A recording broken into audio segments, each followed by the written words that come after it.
어, 오늘은 부활절입니다. 오늘 부활절인데 보니까 오늘 또 만우절이더라고요. 좀 어려워졌습니다. 부활절 아침인데요. 우리 옆 사람에게 인사했으면 좋겠습니다. 예수님 부활하셨습니다. 네, 우리 다시 한번 인사할까요? 진실로 예수님 부활하셨습니다. 네.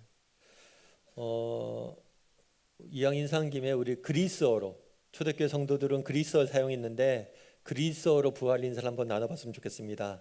크리스토스 아네스테, 예수님께서 부활하셨습니다 라는 뜻이에요. 크리스토스 아네스테. 다시 한번 인사할까요? 아레토스 아네스테,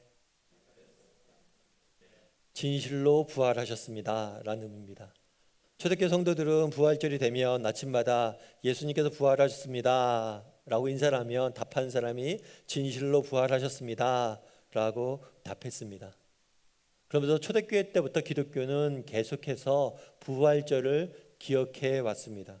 그래서 부활절은 기독교 역사상 가장 중요한 절기 중에 하나입니다. 그렇다면 왜 우리는 부활절을 이렇게 중요시 여기고 부활절을 지키고 기념하는 것일까요? 그것은 부활이야말로 다른 종교와 기독교를 구분해주는 기준이기 때문입니다. 세상 사람들도 예수님이 이 땅에 오셨음을 인정합니다. 그리고 예수님을 존경합니다. 그래서 예수님을 4대 성인 중에 한 명으로 부르며 예수님의 가르침을 따르고자 노력합니다. 올해는 2018년입니다. 2018년 숫자는 예수님이 탄생한 다음에 2018년이 지났다는 의미입니다. 그만큼 예수님을 인류 역사에 중요한 영향력을 미친 인물로 세상 사람들도 다 인정을 합니다. 그런데 세상 사람들이 인정 안 하는 게 있습니다. 그것은 뭐냐면 예수님이 부활하셨다는 사실입니다. 왜 그럼 세상 사람들은 예수님의 부활을 인정하지 않을까요? 만약 예수님이 부활하셨다는 사실을 인정하면 그분이 하나님이신 것을 인정할 수밖에 없기 때문입니다. 그분이 하나님이란 걸 인정하면 그분을 섬길 수밖에 없기 때문입니다. 세상 사람들도 예수님에 대해서 알고 그분의 가르침을 존경하지만 유독 부활만큼은 인정하지 않습니다. 왜냐하면 부활을 인정하면 그분이 하나님이심을 인정하기 수밖에 없기 때문입니다. 따라서 부활은 기독교와 세상 종교를 구분해 주는 가장 중요한 기준이 됩니다. 저는 오늘 여러분과 함께 부활절의 아침을 맞이해서 부활에 대해서 좀 살펴보고자 합니다. 특별히 부활이 어떻게 일어났으며 부활이 오늘을 살아가는 우리에게 어떤 의미를 갖고 있는지에 대해서 여러분과 몇 가지 이야기를 좀 나눠보고자 합니다. 첫 번째로 살펴보길 원하는 것은 부활의 증거예요. 마태복음 27장 65절 말씀을 우리 다 같이 한번 읽어보았으면 좋겠습니다. 같이 읽겠습니다. 빌라도가 이르되 너희에게 경비병이 있으니 가서 힘대로 굳게 지키라 하거늘. 예수님을 십자가에 못 박혀 죽으셨습니다. 빌라도가 재판을 통해서 죽었어요. 예수님이 죽었다는 사실은 역사적인 사실입니다. 빌라도는 예수님을 믿지 않던 사람이에요. 로마의 총독입니다. 그가 로마 황제에게 보낸 서신에 보면 예수란 청년이 십자가에 못 박혀 죽었다는 사실을 분명히 기록하고 있습니다. 그런데 빌라도에 의해서 예수님이 죽은 다음에 예수님이 무덤의 장사가 됩니다. 그런데 그 당시 무덤은 우리가 생각하는 우리나라의 무덤과는 좀 다릅니다. 그 당시의 무덤은 동굴 형태로 되어 있었어요. 동굴 높이가 1m 30에서 1m 50, 그렇게 높진 않죠. 그런 동굴 입구가 있고 안에 동굴 안에 죽은 시신을 모시게 되어 있습니다. 그리고 그 동굴 입구를 큰 돌로 막아 두게 되어 있습니다. 그래서 이 돌은 한두 사람을 밀어서 움직일 수 있는 것이 아니라 큰 남자 성인이 여러 명이 붙어서 밀어야 겨우 움직일 수 있는 그런 돌의 무게입니다. 따라서 이 무덤에 장사된 다음에 밖에서 돌로 입구를 막으면 안에서는 무덤 밖으로 나올 수가 없습니다. 그리고 다른 사람이 이 사람 무덤 안에 있는 시체를 훔쳐가거나 움직일 수가 없게 되어 있습니다. 게다가 오늘 본문에 보면 빌라도가 로마의 군인들에게 그 앞을 지키라고 명령했다라고 이야기합니다. 왜 빌라도는 로마의 군인으로 하여금 그 무덤을 지키게 했을까요? 예수님이 돌아가시기 전에 그런 말씀하십니다. 내가 죽을 건데 죽은 다음에 3일 후에 내가 부활할 거다. 그 소문이 있었어요. 그래서 만약에 예수님이 죽은 다음에 그 시체가 없어지면 사람들이 예수님이 부활했다고 거짓말을 할 테니까 니네가 그런 소문이 못 나도록 그 앞을 지키라 해서 경비병을 지키게 했습니다. 부활에 대한 소문이 날 것을 대비한 거죠. 여러분들 폼페이 최후의 날이라는 영화를 본 적이 아마 있을 거예요. 여러 번 극장에서 폼페이에 대해서 영화화 된 적이 있습니다. 이 폼페이라는 도시는 어떤 도시냐면 언제 있었던 도시냐면 기원 후 그러니까 주후 79년 예수님이 돌아가신 지 한 40년 50년 뒤에 있었던 도시예요. 그런데 그 도시가 79년에 멸망당합니다. 어떻게 멸망당하냐면 화산이 터져요. 갑자기 화산이 터져서 온 도시의 용암과 화산이 뒤덮습니다. 그러면서 도시가 멸망당해요. 그런데 워낙 급작스럽게 화산이 터지고 멸망당하는 바람에 그 도시가 그대로 사람 모양도 다 보존이 됩니다. 그 보존되었던 그 도시가 1748년, 1700년 후에 발굴이 돼요. 발굴이 될 때 재밌는 여러 가지 사실들이 발굴됐는데 그 중에 하나는 뭐였냐면 로마 군인의 모습이었어요. 도시에 화산이 터집니다. 아수라장이 됩니다. 많은 사람들이 살고자 도망을 다닙니다. 그런데 로마 군인들은 자기가 서 있던 담당구에게 그대로 서서 죽습니다. 그만큼 이 사람들은 로마 군인은 사명에 투철했던 사람입니다. 화산재가 터지고 도시가 멸망하는 상황 속에서도 자신의 자리를 지키던 사람들. 그런데 그 사람들이 뭘 한 거예요? 무덤을 지키고 있었어요.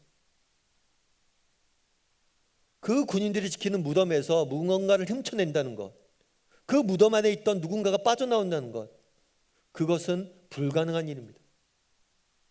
그런데 문제가 생겼어요. 무슨 문제가 생겼습니까? 갑자기 시체가 없어졌어요. 무덤이 비었어요. 갑자기 보니까 돌이 굴러져 있습니다. 돌이 적당히 밀려져 있는 게 아니라 돌이 저 멀리 굴러가 버렸어요. 그리고 무덤에는 아무도 없습니다. 예를 들어서 만약에 누군가가 예수님이 부활했다는 거짓말을 만들어낸다면 어떻게 하면 됩니까? 시신을 보여주면 돼요. 그때는 시신이 썩기 전이었어요. 예수가 죽어? 야 봐라 여기 있다. 이러면 부활에 대한 거짓말이 다 사라집니다. 그런데 문제는 보여줄 시신이 없어진 거예요. 로마 군병들이 지켰는데 무덤이 비어져 버린 겁니다. 그런 다음에 또 어떤 일이 있었습니까? 무덤이 비었을 뿐만 아니라 예수님이 직접 사람들에게 나타나셨어요. 오늘 본문의 32절은 이렇게 되어 있습니다. 32절 말씀을 같이 한번 읽어보도록 하겠습니다. 같이 읽겠습니다. 이 예수를 살리신지라 우리가 이 일의 증인이로다. 예수님이 살아나셨어요. 그리고 사람들에게 나타나 보였습니다. 그 본 사람들이 우리는 증인이라고 이야기합니다. 그 본 사람들이 500명이 돼요. 예수님이 제자들에게만 나타난 게 아닙니다. 제자 한두 명에게만 나타난 게 아니라 남자만 500명, 여자까지 합치면 1000명 이상 되는 사람들에게 예수님이 나타나 보이셨어요. 로마가 예수님을 죽였습니다. 로마 군인은 무덤을 지키게 했어요. 그런데 무덤이 비었어요. 시체가 없어졌어요. 그리고 곧 예수님이 나타났다는 사람들이, 예수님을 부활하신 예수님을 만났다는 사람들이 생기기 시작했습니다. 1000명이 넘는 사람들이 예수님을 봤다라고 이야기를 합니다.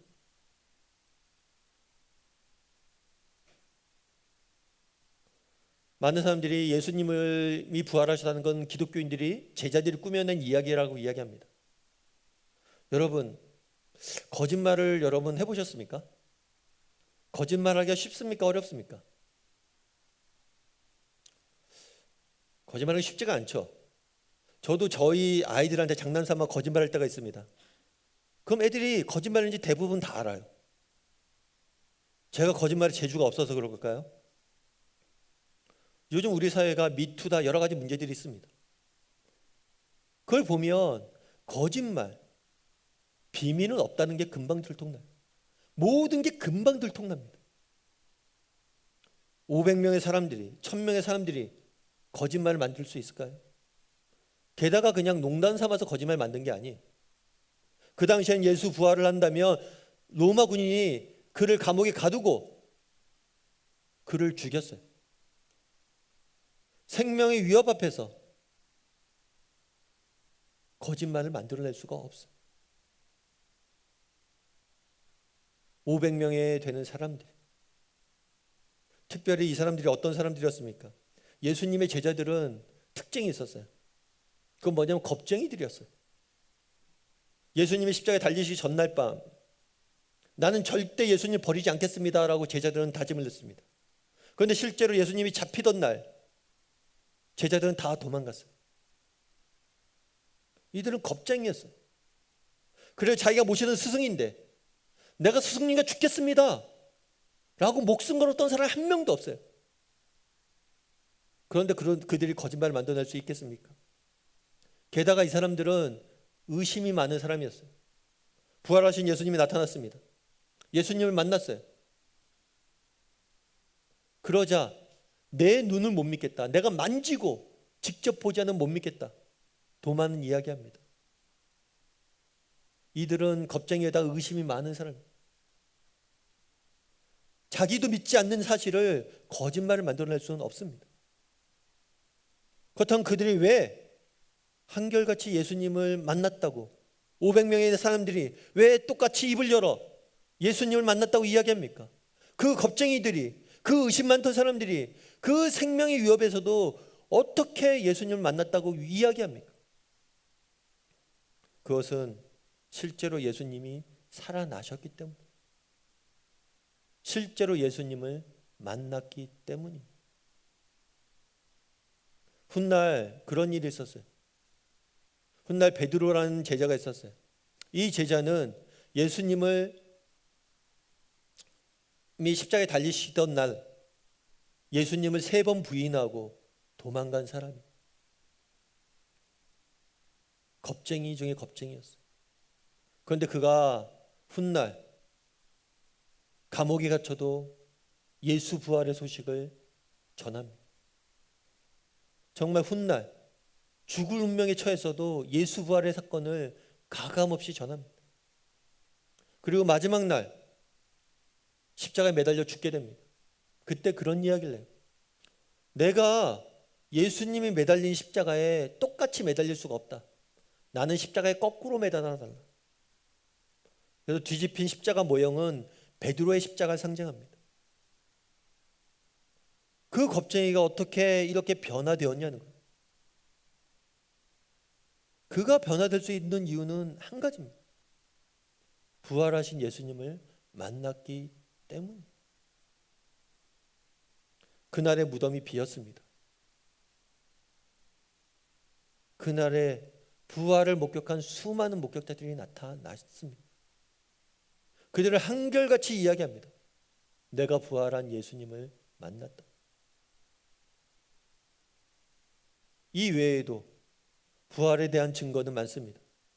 여러분이 정말 관심을 갖고 부활과 관련된 자료를 찾아보십시오. 부활이 역사적으로 일어났던 사실임을 증명한 자료는 너무나 많습니다. 그런데 목사님 궁금한 게 있습니다. 그럼 예수님께서 부활하셨잖아요. 부활하셨으면 우리한테 좀 나타나 보이시면 안 돼요? 내가 보면 좀 믿겠어요. 왜 승천하셨어요? 여기 남아서 계속 사람들 만나서 자기가 부활했다고 이야기하시면 되지. 부활하신 예수님을 내가 만나야 믿겠다 라고 이야기하는 사람이 있을 수 있습니다. 그런데 그렇지가 않아요. 예수님이 부활하신 다음에 예수님의 부활을 믿지 않는 사람들이 만들어낸 이론이 하나 있습니다. 그건 뭐냐면 기절설이에요. 예수님의 제자들이 내가 그를 만났다 이야기하니까 알았다. 니네가 그를 만났던 걸 알겠다. 그런데 사실은 그분이 예수님이 죽은 게 아니었다는 거예요. 십자가에서 잠깐 기절했다가 깼다는 거예요. 그래서 너희에게 나타난 거라고. 예수님이 이 땅에 오셨습니다. 사람들이 그런 얘기를 합니다. 내가 하나님을 봐야 믿겠다. 그래서 하나님께서 하나님의 아들을 직접 보여주기 위해서 이 땅에 보냈습니다. 내가 너희가 보고 싶어 했던 그 하나님의 아들이다. 내가 하나님이다. 그랬더니 그를 네가 무슨 하나님이야? 네가 무슨 하나님의 아들이야? 죽입니다. 죽은 이후에 부활하신 예수님이 나타나셨습니다. 내가 너희가 죽였던 예수이고 내가 이렇게 부활했다. 부활한 예수님을 보고 뭐라고 이야기합니까? 거짓말하지 말라고. 당신은 죽었던 게 아니라고. 잠깐 기절했던 거라고.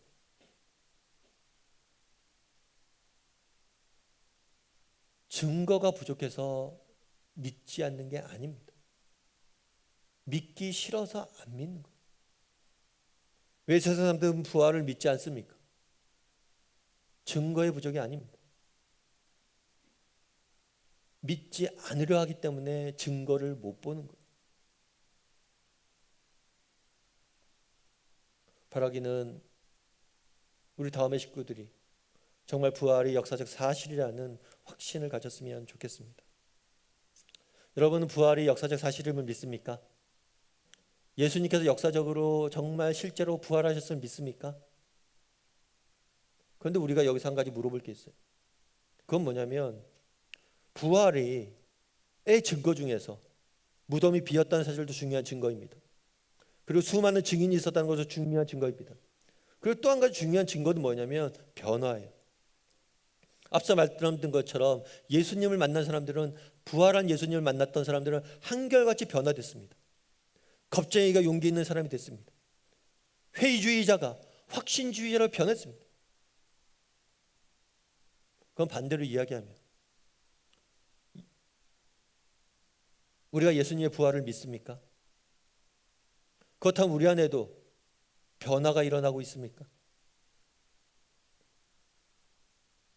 예수님이 부활하셨다는 사실이 내 삶에 주는 변화가 있습니까? 영국의 알레스터 맥그라스라는 신학자가 있어요.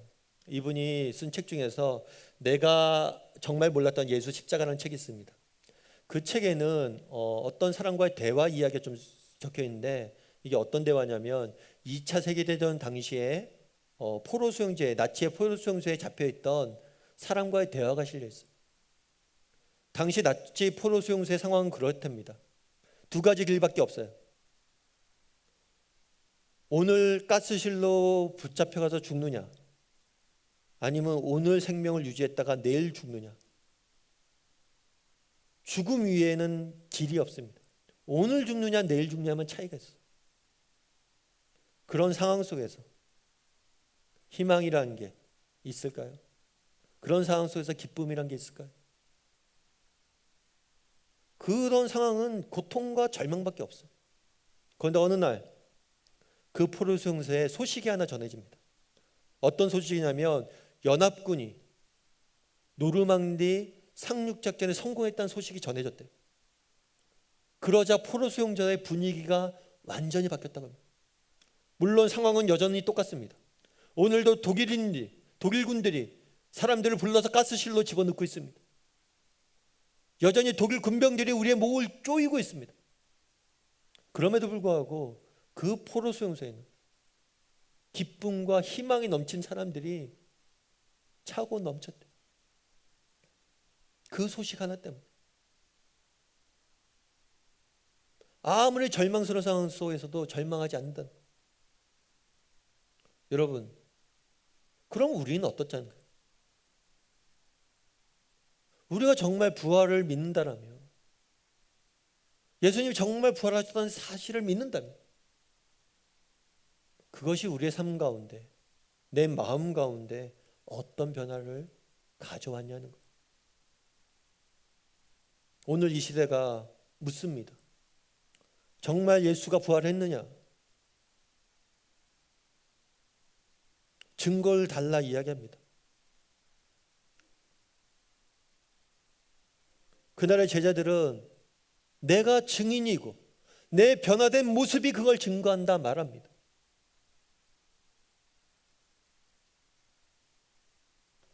우리는 예수의 부활을 믿습니까? 그럼 우리 안에 어떤 변화가 있는지, 그 사실이 내 삶 속에 어떤 변화를 갖고 왔는지 다시 한번 돌아볼 줄 아는 저와 여러분이 되기를 주님의 이름으로 소원합니다. 그럼 부활은 역사적 사실이라고 성경은 말합니다. 그러면 부활이 우리에게 주는 의미는 무엇인지에 대해서 여러분과 몇 가지 나눠봤으면 좋겠습니다. 24절은 이렇게 되어 있습니다. 24절 말씀을 같이 한번 읽어봤으면 좋겠습니다. 같이 읽겠습니다. 하나님이 그를 사망의 고통에서 풀어 살리셨으니 이는 그가 사망에 매여 있을 수 없었음이라. 사망의 고통에서 풀어 살리셨다. 사망에 매여 있을 수 없었다. 달리 이야기하면 그가 죽음을 이기고 부활하셨다는 말입니다. 그렇다면 예수님께서 죽음을 이기고 부활하셨다는 이 사실이 우리의 삶 가운데 어떤 의미가 있냐는 거예요. 여러분, 우리가 언젠가 죽을 것을 여러분 아십니까? 우리가 언제가 죽을 거라고 믿습니까? 그러면 죽음 이후에 우리가 부활할 것이고 우리에게 영원한 생명이 기다리고 있음을 믿습니까? 그걸 어떻게 믿어요? 어떻게 확신해요? 무엇을 보고 알아요? 성경은 예수님의 부활에 대해서 어떻게 설명하냐면 첫 열매에 비유합니다. 사실 오늘날 농사를 우리는 많이 짓지 않습니다. 그런데 농부들은 첫 열매가 갖는 의미가 뭔지 알아요. 가을이 되면 첫 열매가 맺힙니다. 사과나무에 사과가 열리고 벼가 익어서 벼 알곡이 걷어집니다. 그 첫 열매를 거두면 어떤 확신이 있어요? 아, 이제 추수 때가 되었고 나머지 나무와 나머지 벼에서도 열매가 맺힐 것이다 라고 확신을 갖게 됩니다. 예수님의 부활은 우리의 첫 열매가 되었다고 성경은 이야기합니다. 달리 이야기하면 예수님이 부활하셨습니다. 그런데 단순히 예수님만 부활한 게 아니라 예수님이 부활하신 것처럼 우리도 뭘 할 거예요? 부활할 겁니다. 내가 어떻게 부활할 줄 믿습니까? 부활 이후에, 죽음 이후에 부활이 존재하고 영원한 생명이 존재하는 걸 어떻게 알 수 있습니까? 예수님이 뭘 하셨기 때문에 알 수 있는 거예요? 부활하셨기 때문에 알 수 있는 겁니다. 확신할 수 있는 거예요. 여러분, 예수님이 부활하셨음을 믿습니까? 그럼 우리도 예수님처럼 언젠가 부활할 것을 믿습니까? 그렇다면 우리가 언젠가 부활할 건데 그것에 대한 감격이 있습니까? 모리와 함께한 화요일이라는 책이 있어요. 이 책은 굉장히 큰 베스트셀러가 돼서 믿지 않는 사람들도 많이 읽었고 많은 사람들이 읽었습니다. 이거는 모리라는 노 교수와 그의 제자가 나눈 대화를 기록해 놓은 책이에요. 이 책의 내용에 보면 이런 이야기가 있습니다. 사람들은 모두 다 죽게 된다는 것을 알고 있지. 여러분, 우리가 죽게 된다는 걸 알고 있죠. 하지만 자기가 죽는다는 사실을 믿는 사람은 하나도 없다네. 사람들은 모두 다 죽는다고 생각하지만 자기는 죽는다고 믿지 않는다는 거죠. 왜인지 아는가? 만일 자신이 죽는다는 사실을 진짜로 믿는다면 사람들은 금방 다른 사람이 되었을 걸세. 믿지 않는다는 거죠. 정말 자기가 죽는다는 사실을 믿는다면 이렇게 살지 않는다는 거예요. 무슨 얘기입니까? 오늘은 부활절 아침입니다. 부활절 아침이라서 기뻐하자고 이야기합니다. 부활절 아침인데 내가 왜 기뻐해야 돼?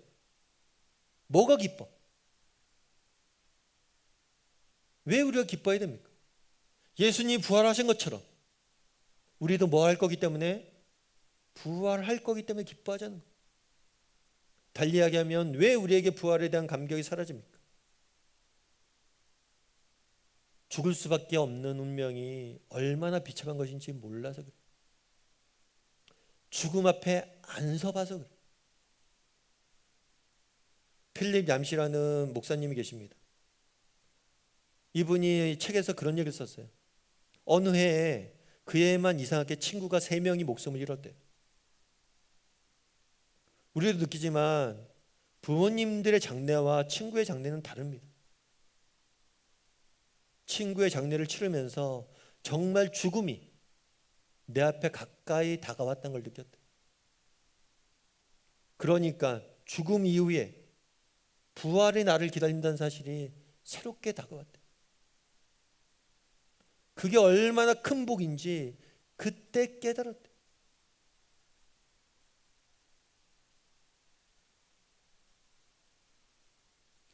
우리는 죽음을 너무 멀리 생각하기 때문에 부활의 기쁨도 누리지 못하는 것일지 모릅니다. 예수님 부활이 왜 소중합니까? 예수님의 부활처럼 우리도 언젠가 부활할 것이기 때문입니다. 두 번째로 예수님의 부활이 우리에게 갖고 있는 의미는 무엇입니까? 고린도전서 15장 55절 57절은 이렇게 되어 있습니다. 우리 같이 한번 읽어봤으면 좋겠습니다. 같이 읽겠습니다. 사망아 너의 승리가 어디 있느냐? 사망아 내가 쏘는 것이 어디 있느냐? 우리 주 예수 그리스도를 말미암아 우리에게 승리를 주시는 하나님께 감사하노라. 부활이 우리에게 주는 의미는 무엇입니까? 예수님이 부활하신 것처럼 우리도 부활할 것입니다. 부활이 우리에게 갖는 의미는 무엇입니까? 부활하신 예수님께서 우리에게 승리를 주실 것이기 때문입니다. 오늘 본문에 보면 바울이라는 사람이 본문 썼어요. 바울이 뭐라고 이야기합니까? 우리 주 예수 그리스도 말미암아 우리에게 승리를 주신 하나님께 감사하다. 여러분, 하나님께서 우리에게 날마다 승리를 주실 것임을 믿습니까? 어떤 어려운 형편과 어떤 어려운 상황 속에서도 우리를 승리케 하실 것임을 믿습니까? 어떻게 확신해요? 어떻게 우리가 승리할 것을 확신합니까? 바울도 당당하게 이야기합니다. 그분이 우리를 승리케 하실 것이다. 그분은 반드시 우리를 이기게 하실 것이다. 어떻게 확신합니까? 무엇을 보았기 때문에 확신합니까? 부활하신 예수님을 보았기 때문에, 사망을 이기신 예수님을 보았기 때문입니다. 인류에 있어서 가장 큰 문제는 무엇입니까? 인류가 해결하지 못한 가장 악한 문제는 무엇입니까? 그것은 죽음이에요. 죽음의 문제를 해결한 사람은 인류 역사에서 한 명도 없습니다. 그런데 그 문제를 누가 해결했어요? 예수님이 해결했습니다. 죽음의 문제를 해결한 예수님 앞에 해결하지 못할 문제가 있겠습니까? 미적분을 풀 줄 아는 사람에게 문제가 되는 곱세 문제가 있겠습니까? 암을 이겨낸 사람에게 감기가 문제가 되겠습니까? 나는 그리스도께서 내게 승리를 줄 걸 확신한다. 왜냐하면 그분은 죽음의 문제까지도 해결하신, 죽음마저도 이기신 분이시기 때문이다. 전쟁에 나가면 그런 것들이 있습니다. 옛날 영화나 이런 데 보면 전쟁에 나가면 장수들끼리 나가서 대결하는 게 있어요. 왜 장수들끼리 나가서 대결하는 게 중요합니까? 우리 편에서 가장 싸움 잘하는 사람을 저쪽 편에서 가장 싸움 잘하는 사람이 나와서 그를 이기면 거기에 있는 모든 사람들 이길 수 있다는 증거가 되기 때문입니다. 바울은 이야기합니다. 사망아 너의 승리가 어디 있느냐? 사망아 너 지지 않았니? 우리 예수님한테 지지 않았니? 그럼 너의 졸개들은, 우리가 겪는 모든 문제들은 다 그 무엇도 예수님을 이길 수 없다는 거예요. 왜 예수님이 부활하셨다는 사실이 중요합니까? 사망마저도 이기신 예수님께서 우리에게 승리를 주실 것이기 때문입니다. 그런 믿음이 있습니까? 우리는 어쩌면 부활을 믿지 않는 것일지 모릅니다. 정말 부활을 믿는다, 그분이 정말 사망까지도 이기신 분이 예수님이란, 그분에게 문제가 될 일은 없습니다. 세 번째로 부활이 우리에게 주는 의미는 무엇입니까? 갈라디아서 2장 20절 말씀을 같이 한번 읽어보았으면 좋겠습니다. 같이 읽겠습니다. 내가 그리스도와 함께 십자가에 못 박혔나니 그런즉 이제는 내가 사는 것이 아니요 오직 내 안에 그리스도께서 사신 것이라. 이제 내가 육체 가운데 사는 것은 나를 사랑하사 나를 위하여 자기 자신을 버리신 하나님의 아들을 믿는 믿음 안에서 사는 것이라. 예수님께서 십자가 위에서 죽으시고 사흘 만에 부활하셨습니다. 이거는 죽음을 이기셨다는 의미를 갖고 있습니다. 그런데 단순히 죽음만을 이기신 게 아니에요. 사망 권세를 이기셨다고 표현되어 있습니다. 달리 이야기하면 죽음과 죽음 너머에 있는 심판을 이기신 거예요. 그날에 예수님께서 십자가에 못 박혀 죽으셨습니다. 왜 십자가에 못 박혀 죽으셨어요? 죄 없으신 그분이 우리의 죄를 대신해서 죽으셨습니다. 따라서 이제 우리는 더 이상 죽음 이후에 심판을 받을 이유가 없어요. 왜냐하면 예수님께서 우리의 죄값을 다 치르셨기 때문입니다.